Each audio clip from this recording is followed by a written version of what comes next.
Ya estamos de vuelta, gracias por acompañarnos aquí en Ahora. Estamos hablando sobre la viabilidad del proyecto del Gran Canal Interoceánico por Nicaragua. Nuestras invitadas, Mónica López Baltodano y Rosario Sáenz, ellas son miembros del grupo Cocibolca, un grupo que recientemente presentó un estudio sobre los impactos social, ambiental y jurídico de una obra como esta. Vamos a pasar de inmediato con nuestro segmento, Así lo han dicho. Veamos qué dijo el vocero de la Comisión del Gran Canal Interoceánico.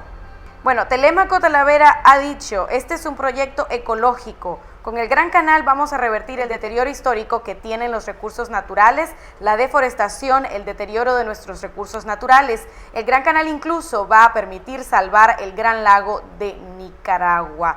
Además, dijo que el tema de la protección del medio ambiente fue lo que hizo decantarse por la ruta hoy propuesta porque tiene menos impacto social y ambiental. Este es nuestro segmento, Así lo han dicho. Me gustaría conocer su opinión. Número uno, ¿es posible decir que un canal puede ser ecológico? Bueno, nosotros hemos demostrado con los estudios que el canal va a causar un altísimo impacto y es irreversible. Cuando el impacto es irreversible, la obra no se puede desarrollar. Pero a mí me extraña muchísimo que el rector de las universidades de este país, el presidente del Consejo Nacional de Universidades, que es una persona que debe de ser precavido a la hora de hacer análisis, sobre todo que afectan el mundo científico, digamos, y su credibilidad también como científico y como profesor, que debería de tener un rigor más fuerte, digamos, que el resto de los ciudadanos del país, haga aseveraciones tan fuertes cuando aún la empresa no ha terminado de hacer los estudios ambientales. Entonces, de previo y especial pronunciamiento, como se dice en derecho, que esté diciendo de que no va a tener impacto sin haberlos medido aún, no puede ser. Bueno, y que al contrario, incluso hasta sería como una especie de varita mágica y reforestaría y mejoraría las zonas por donde pasaría el canal. ¿Es eso posible? Bueno, ellos inclusive cuando hicieron ese análisis de que cambiaron la ruta, porque esta era la ruta, digamos, de menos impacto, tampoco presentaron el estudio de qué era lo que habían evitado y en consecuencia qué era lo nuevo, ¿verdad? ¿Y por qué eso? Es decir, ¿dónde estuvo la ponderación entre una ruta y la otra? Nunca hicieron esa ponderación y ese análisis. Nos mencionaron ahí algunas cosas, pero que no eran determinantes para haber cambiado la ruta del canal. Yo creo que en general la visión que tiene la empresa, que es la visión china realmente y que se ha dicho a nivel mundial y que está comprobado en diferentes análisis y estudios, que lo más importante que defienden los chinos es la economía, no es precisamente el impacto ambiental. Y incluso ahí ha habido planteamientos de que, pero si lo que tenemos son reductos de bosque insignificantes en el país, que es mejor hay que eliminarlos completamente y luego andar haciendo plantaciones. Pero ¿qué pasa con todo el valor ecológico que tienen nuestras especies, que no las vamos a poder nuevamente repoblar, porque no es reforestando que nosotros vamos a mejorar el entorno del país, es conservando las especies y las muestras representativas que tenemos y que es lo que nos hace que seamos un país rico desde el punto de vista tropical.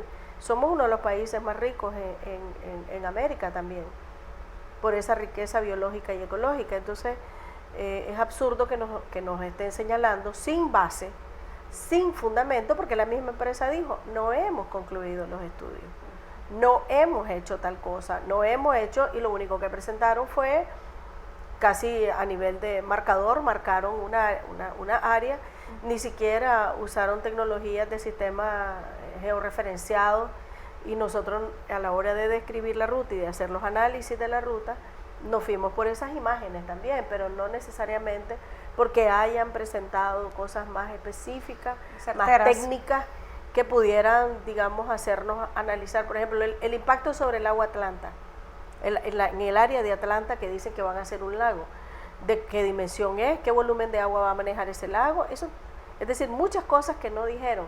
Entonces, ¿cómo es que el ingeniero Talavera señala estas cosas sin tener una base científica? Digo yo, pues yo creo que él debería de ser muchísimo más cuidadoso. El ser vocero no debería de llevarlo a él a ser tan poco técnico a la hora de plantear esos elementos, pues. ¿Qué hay de los subproyectos que están contemplados también? Hace poco en la prensa publicamos lo que decía un análisis de Stratfor. Esta es una empresa que se dedica a brindar análisis y asesoría a empresas a nivel económico y geopolítico. Y decía que China podría estar más interesada en tener subproyectos concretados en el país, como puertos, como zonas de libre comercio. ¿Qué dice la ley en torno a estos subproyectos? Hay algo interesante, y es que los subproyectos podrían ejecutarse aún si no se llegara a realizar o concretar un canal. Sí, de las cosas muy extrañas de cómo se diseñó la ley del canal y el acuerdo marco es que efectivamente está descrito el negocio de tal manera que se aseguraron de que pudiera seguir vigente la concesión sin el canal húmedo. Es decir, a mí, por ejemplo, me llama mucho la atención que ya no se habla del famoso oleoducto, pero, por ejemplo, un oleoducto funciona con 2 puertos de aguas profundas y podría ser una fuente indispensable para proveer petróleo, por ejemplo, a Asia, por ejemplo. Ya casi no se habla del oleoducto, se ha hablado más de los puertos, de los centros turísticos. Lo que sí está claro es que realmente es una aberración desde el punto de vista legal que haya quedado así. Es decir, se supone que toda la justificación de todo esto que está sucediendo es el proyecto del canal interoceánico. Sin embargo, lo que nosotros identificamos es que los documentos legales están amarrados de tal forma que casi que puede funcionar todo el proyecto sin el canal húmedo. Ahora, yo quiero decir algo adicional respecto a lo que preguntabas a Rosario antes. Realmente la comisión del canal está funcionando de una forma muy oscura. ¿A qué me refiero? Fue creada hace un año, se supone que es la entidad que formalmente representa los intereses y va a velar por los intereses ciudadanos, etcétera, pero es la fecha, nadie sabe dónde se reúnen, no tienen sede definida, no hay ni una sola resolución que hayamos podido estudiar. Ni si se reúnen. Ni sabemos si se reúnen. Lo único que sabemos es un reportaje periodístico que salió en noviembre del año pasado diciendo que habían nombrado un comité técnico asesor, entre los cuales está el actual vocero del proyecto. Ahora, la ley del canal es muy clara, dice, el comité técnico asesor no tiene voto en las decisiones de la comisión del canal. Puede hablar, opinar, decir, pero no tiene voto. En mi opinión, muchos de los planteamientos que está haciendo don Telémaco, si es miembro del comité técnico asesor, pueden ser promesas, pero desde el punto de vista legal, él no está facultado para tomar decisiones como parte de la comisión del canal. Llama la atención que no aparece absolutamente ninguno de los funcionarios que según la ley son miembros de la comisión, de la junta directiva, ni uno de ellos dice una sola palabra, es decir, son como personajes secundarios los que andan promoviendo el proyecto y no los que teóricamente son los que están tomando la decisión, lo cual es muy grave porque no solo cómo se aprobó, cómo se ha negociado y todo, sino que tenemos un año de que existe una instancia teóricamente que es la que nos representa y no tenemos la menor idea de lo que están haciendo, cómo deciden, qué hacen o si tienen algún poder de decisión o no. Eso es muy grave y muy peligroso y te indica la forma en la que está siendo gestionado el proyecto. En mi opinión, una forma de gestionar un proyecto en secreto, en contra de la misma Constitución, con el absoluto desconocimiento de la ciudadanía, sin la participación apropiada, desde ya nos está diciendo alerta roja con las consecuencias que va a tener esto para el país.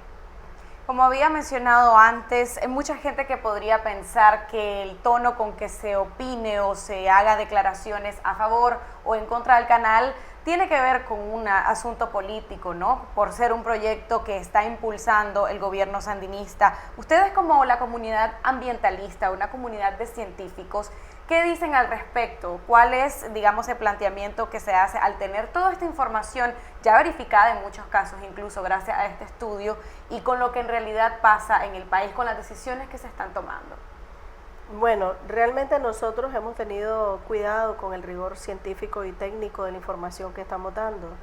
Eso precisamente para evitar que haya manoseo político, para que se abuse pues del grupo y mañana se nos descalifique porque en realidad somos de una o cual o nos tipifiquen desde el punto de vista de tendencial político, digamos, llamando político a los grupos o partidos disidentes, etcétera.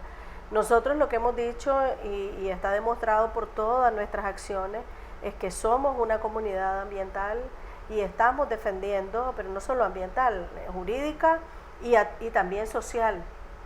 como es el caso de las instancias que trabajan en el nivel local. ¿Quién va a cuestionar la credibilidad del Centro Humboldt alrededor del tema ambiental?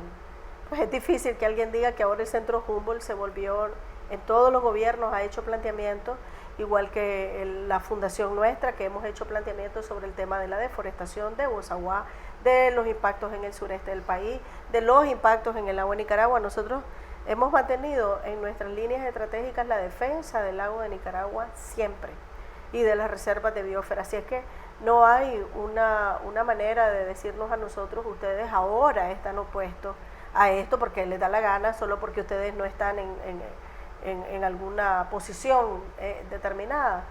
Es decir, nos hemos cuidado pues de decir técnicamente esto y estos impactos, y mientras no nos lo refuten, pues nosotros vamos a seguir planteándolo. Además, no es a nosotros que nos tiene que explicar la Comisión del Canal los impactos ambientales.